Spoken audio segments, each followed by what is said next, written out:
And we continue our discussion on Exclusive with Taghreed Hussein with Mr. Jeremy Hopkins, UNICEF's representative in Egypt. We talked in the last episode about this sense of partnership. Continuing this sense of partnership, we talked about UNICEF ambassadors in Egypt and how this is also an important part of UNICEF's journey. However, we need to talk more, Mr. Jeremy, good to have you again, about the future plans and talking also about the sense of partnerships that will help us achieve all our plans. Thank you very much. It's a pleasure to be with you. Yes, I mean, partnership is absolutely crucial. We can't achieve anything, and we're not here to achieve anything on our own. We are under the guidance of the government and in partnership with many, many actors in order to achieve children's rights in Egypt. Yes. UNICEF's main initiatives in Egypt, and what were the results that really came outstanding from your opinion?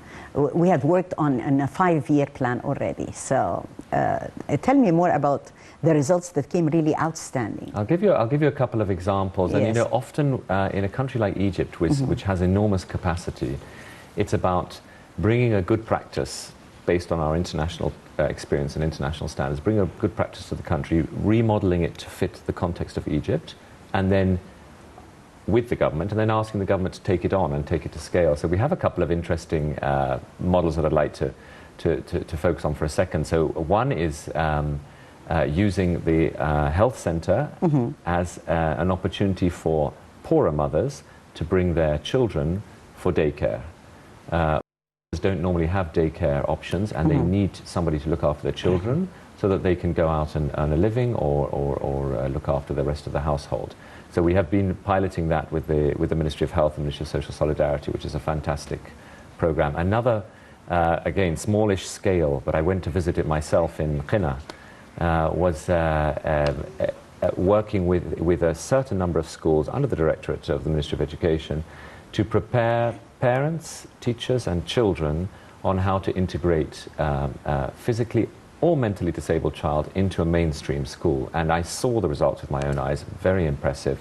You talk to the parents and they said at the beginning we were too nervous to send our disabled child to this school. The teachers were like, I don't want a disabled child in this school, it's too complicated.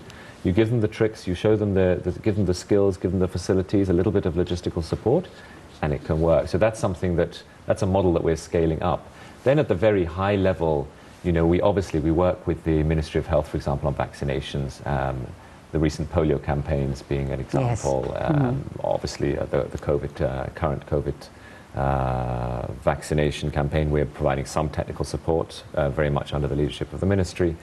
And we have sort of a different kind of scale of results. We have the very high level results where we're behind the scenes providing technical support, and then we have modeling for scale up. Yes. Well, definitely we are all humans and unique. We share the experience of having areas of strength and weaknesses. However, our opportunities and abilities to capitalize on those strengths and to have a sense of accommodation of our weaknesses are varying tremendously. And from here came the Diverse and the United campaign. Yes, indeed. I mean, it's the issue that in a middle-income country such as Egypt is one we have to pay close attention to, because the bigger battles have been won, right? But there are still subtle issues related to exclusion and marginalization. So we need to be very aware of them. We can campaign through social media, as you've mentioned, as you've seen, and then we also have to put our money where our mouth is, so to speak, and make sure that our programming is aligned with it. Yes. Diverse but United came as another important campaign on the 24th of June within the framework of the partnership between the club and UNICEF, one of Egypt's major sporting clubs, and that was really fruitful. Yes, they are fruitful if we can engage respected people in Egyptian society to champion children's rights and children's causes, we achieve results. I think you're probably aware of the anti-bullying campaign of a couple of years ago, and the remarkable results that were achieved, and it even went beyond Egypt's borders. And that was thanks to our goodwill ambassadors and to the good thinking of my own UNICEF colleagues and the government colleagues with whom we were working. But the campaigning has great potential to succeed.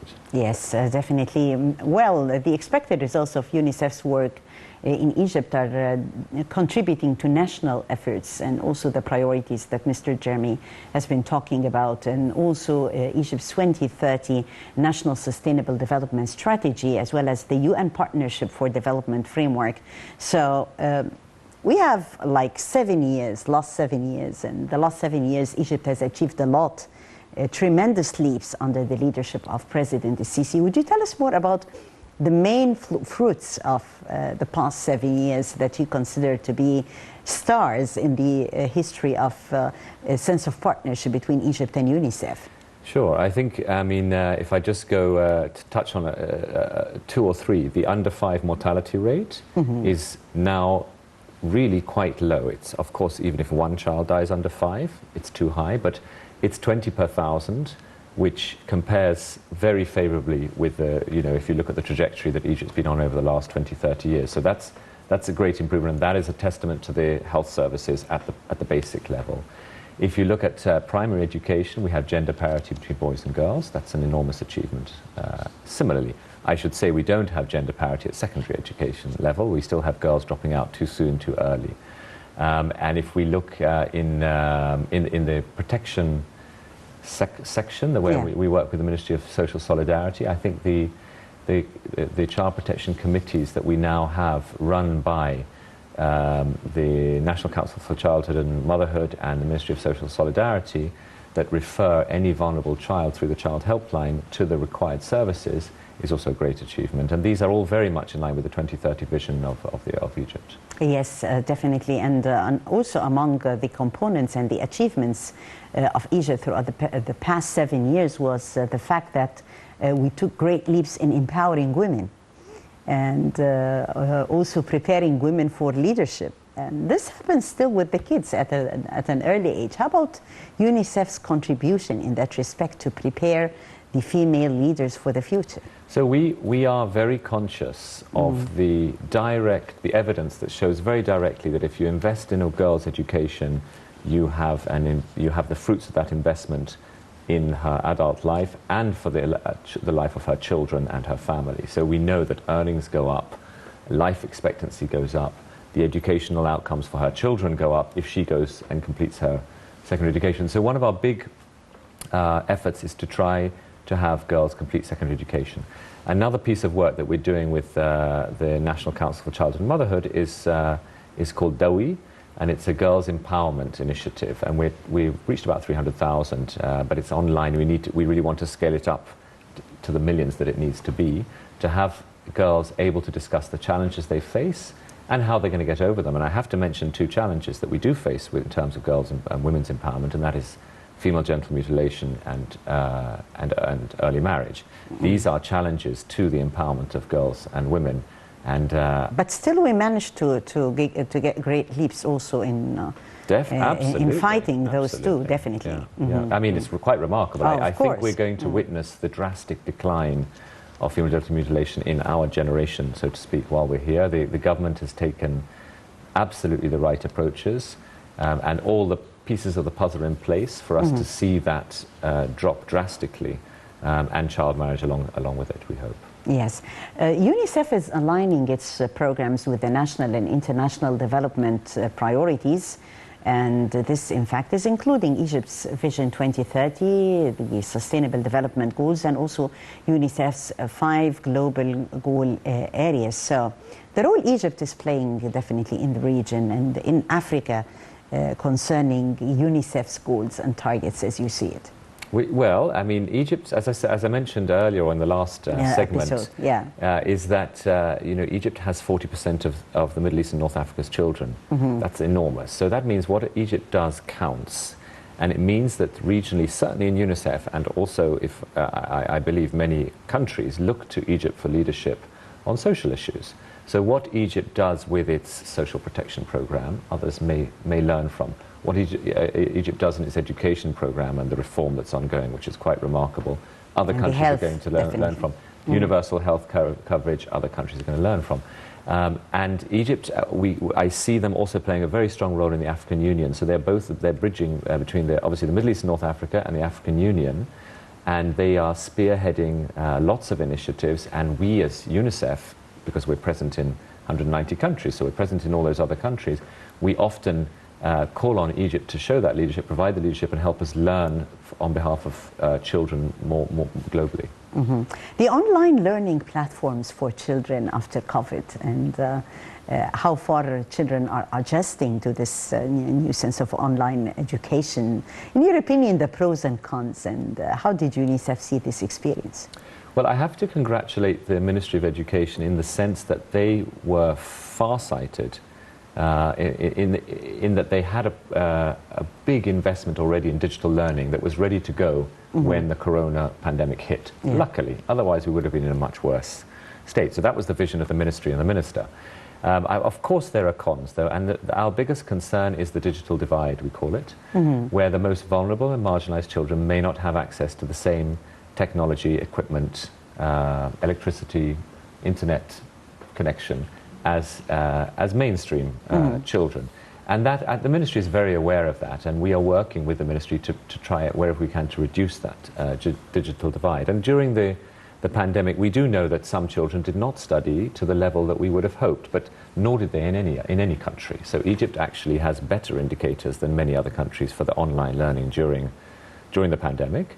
As we come out of the pandemic, and we do hope that children will be able to get back to school and back to learning in school, online learning still has its place. It must have its place. And we do have a piece of work where we're working with the ministry to help cater to children who may not have a good internet connection or maybe out of school, but still need to access online learning. And that's, again, a great potential to reduce that digital divide.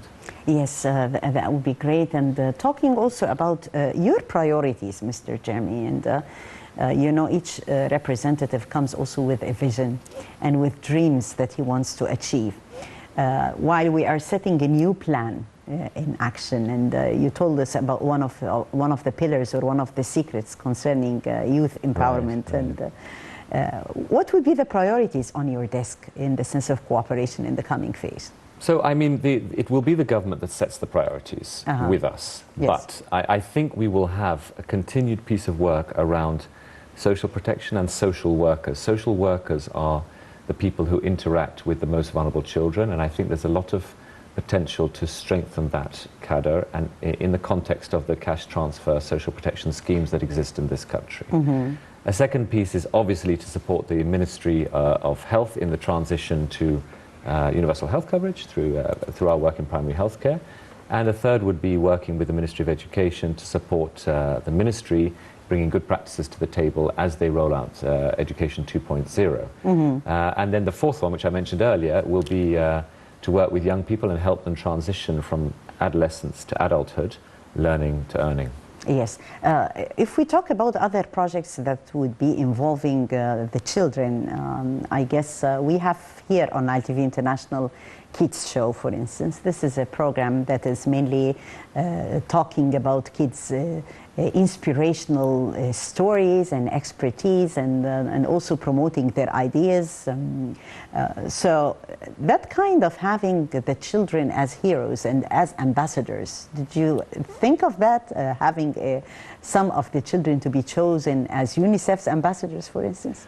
So that's a good question. So certainly one of our principles by which we work is we call it participation. So we want children to participate everywhere where we because program. Sometimes kids listen to other kids. I mean, the communication is definitely high. Yes, I mean, there's models in some countries where to promote vaccination, we work with children to persuade other children, to persuade their parents to take them for a vaccine. You Exactly. know, that's not what we're doing in Egypt, but we certainly want to promote child participation as champions, absolutely. And we do have some work through the Sports for Development program that you mentioned before with the Ministry of Youth and Sports, where we've working with particularly talented, inspiring kids. Children who are good at a particular sport, to then inspire and work with other children.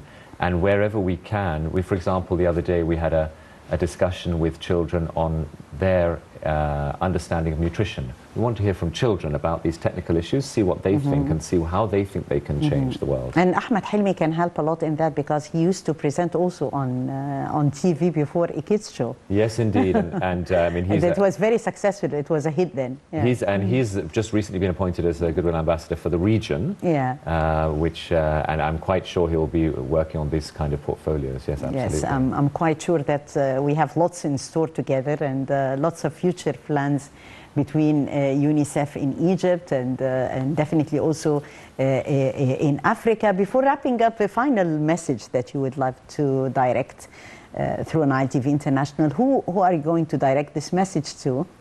And maybe you would love to say something for kids all over the world from Egypt.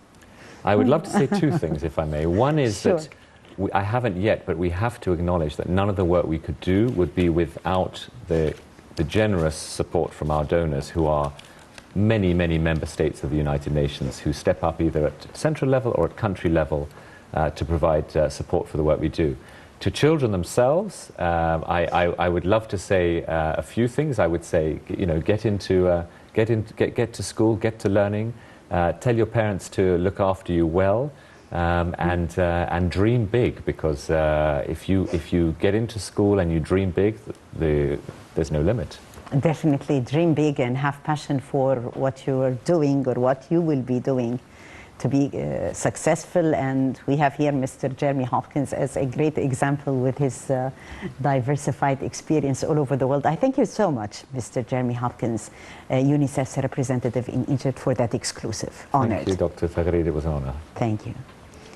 And I thank you, dear viewers, for joining us. That was Exclusive with Taghreed Hussein tonight.